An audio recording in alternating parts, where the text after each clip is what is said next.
Proste pomysły na przedłużenie życia filtra w oczyszczaczu. Po pierwsze, trzeba go regularnie czyścić.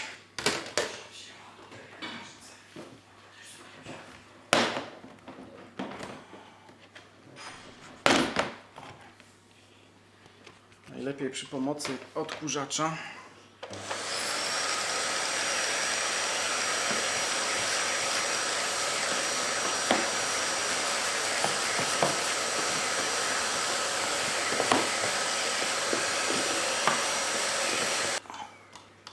Drugą rzeczą jest zastosowanie dodatkowych filtrów. Ja użyłem tutaj tkaniny używanej do filtracji powietrza w rekuperatorach.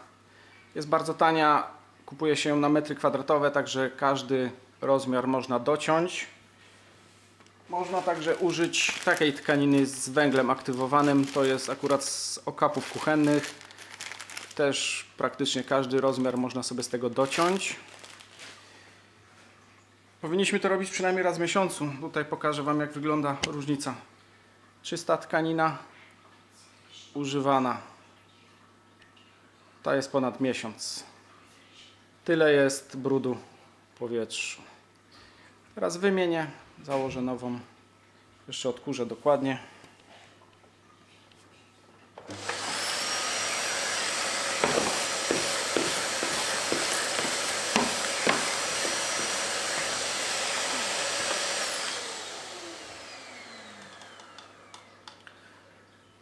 Dobrze też jest filtr wyjąć.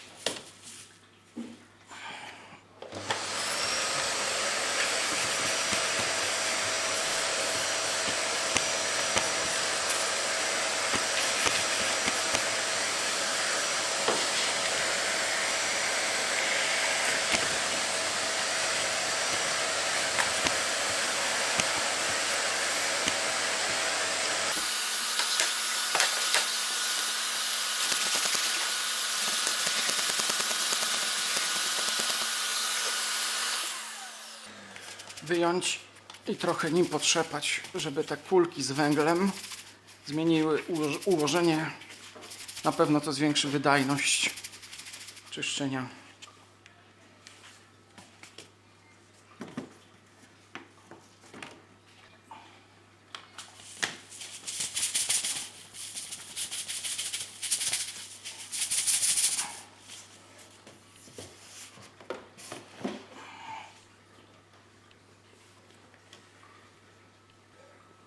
Dodatkowe filtry zamontowane. Tutaj, jak widać, nie przylega idealnie, ale nie musi. Zostanie zassany podczas pracy filtra, także będzie przylegał bardzo dobrze.